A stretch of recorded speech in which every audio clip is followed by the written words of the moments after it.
So we've seen how crucial NVIDIA is, NVIDIA Omniverse and the whole NVIDIA ecosystem is for the Chinese companies, because they seem to be relying or working quite closely with NVIDIA, which is, again, coming back to the question of training and sim to rail. How does that aspect of this developmental path that we're seeing for Chinese bots and American bots, how does that stack up against each other? I think it's about the same. I mean, from learning to walk and do a lot of other things, it's probably pretty good. And you just got to make sure that sim to real part is done right. And it comes down to making sure that the actuators you have can be modeled very well, that you can get that quick zero shot with locomotion. But the locomotion is a much easier problem than dexterity. You can model the physics pretty close to what you're probably going to expect in the real world. It's a lot easier. But the thing about towels is, like, no one can really model that very well in a simulation. It's extremely difficult because the flexibility that's going on there, it's very chaotic. How do you model what it actually feels like, how it behaves? Every towel is a little bit different. And you just go on the same thing with the logistics, the flexible packages. So if you're doing something like, I'm just going to teach it to pick up boxes, and they're always this size, and they're always like kind of this stiffness, that's fine, you can probably do it. But when you start to get into real world physics, you can only get so far. So the NVIDIA Isaac Gem gets you up to a certain level. It gets you a jump start going along, that you can start to at least have something to work with. But then in the end, you have to start to bring in the real world stuff. So it's like, well, if I teach it a little bit of some normal kind of motions that will be kind of like folding a towel, but now the teleoperator can go in there and start building on top of that. And so the training data is the real differentiator, because even if you're using the NVIDIA ecosystem, everybody is. So you're starting on a level playing field. And then what differentiates you is the amount of training data that you get. Now, here's an interesting post that I wanted to share with you. And this is from PNDbotics. And they've developed, in partnership with Robotics and Inspire Robots, a one-stop data acquisition solution package based on AtomU hardware. And I think, Gustav, you can probably make a couple of comments about the hands. It looks like it's missing an IP joint, the distal, I think. And it probably doesn't have abduction, but it is a hand, so we are seeing a hand there. Yeah. And in that case, it looks like it may have been, it's the pedestal mounted, yes. But I mean, as long as you put it in the right place, and this is the type of job you're expecting it to do, the hand seems to be fine for this, but it doesn't really have doesn't look like it can fully close the fist, or maybe it's just the teleoperation or the training data that doesn't manage to transform. And there is no splaying. The thumb seems to be composable at least, so that's good. Yeah, seems to be. And then it's the same, that it's not really using the little and ring finger, since it's not in the grip, it's a bit on the side. So the tripod is what seems to be most important on most of these cases. So those fists weren't really fists, they were like half closed. But yeah, we get an idea of exactly what the teleoperator is able to do. I think that's what those flexes were all about there, being able to show kind of the range of motion. That is important, is having really good teleoperation control. And again, as we saw in the games, the remote operators were having a hard time controlling the bots for some reason. A lot of that is latency.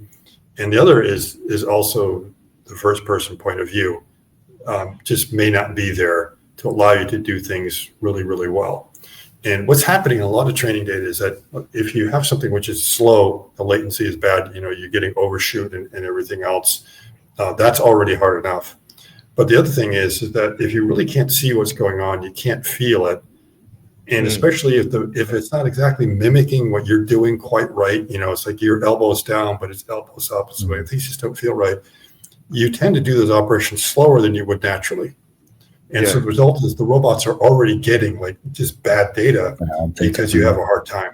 So whenever you try to do, and especially, the hand, and the hands are like, again, we keep on saying it's the business end of the hand. So it's not getting my hands in position.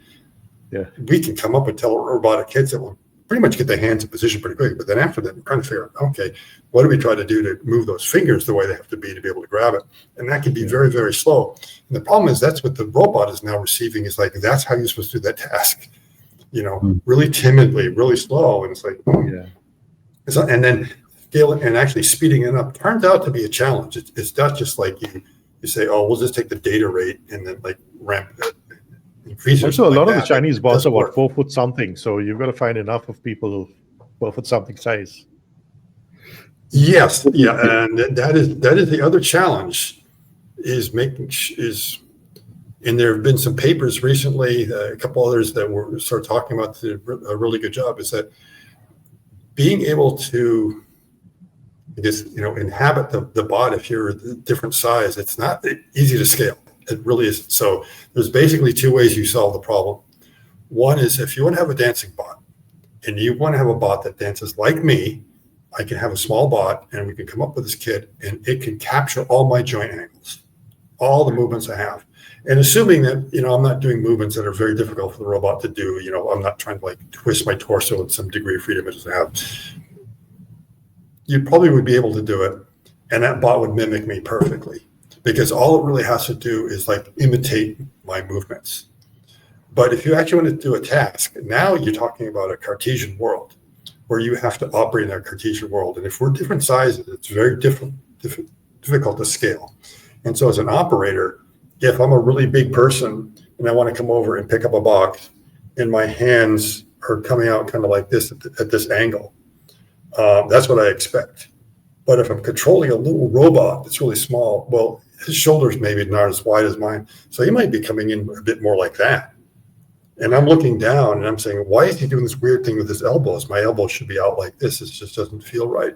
And so you have this, and then you'll have the other problem is, I go to reach for something and then the robot can't get there. Or I'm like, but my arm's like this and I'm seeing the robot stretched out and I'm like, what's going on? Why is it doing it this way? My elbow is bent, it's out straight. So when you start to do Cartesian kind of tasks, it's very hard to map. And it's really hard when you're talking about a 4 foot robot and someone who might be 6 feet tall. And the question is like, what's the reference point? Is it the feet? So you lock my feet down, but now the problem is my shoulders are going to be much higher than where that thing is. So I'm going to be reaching down and it's going to be reaching up for things. That doesn't work. So you can do this adjustment somewhere in your simulation where you say, well, let's maybe bring the shoulders down to the right level. But again, you have that problem that my arms still reach out a little bit different. Mm-hmm. What it means is, in the end, you almost have to have teleoperators, which are very close to the size of the bot that you are trying to teach. Calibration is really so important. Yeah, but do you think you can get away from teleoperators and instead like just have the video to sim? So you have some kind of model that looks at a video and adapts it for its simulated bot. So if it looks at someone picking up a bag of rice, or eventually, everyone's working on that. Yeah, Tesla's announced that they're starting to do it, and others are trying to do it, but with really limited success. It's at some point it's going to be there, but they really haven't figured out how to do it yet. Oh, that's interesting, because then you would get away from a lot of these issues with the teleoperating.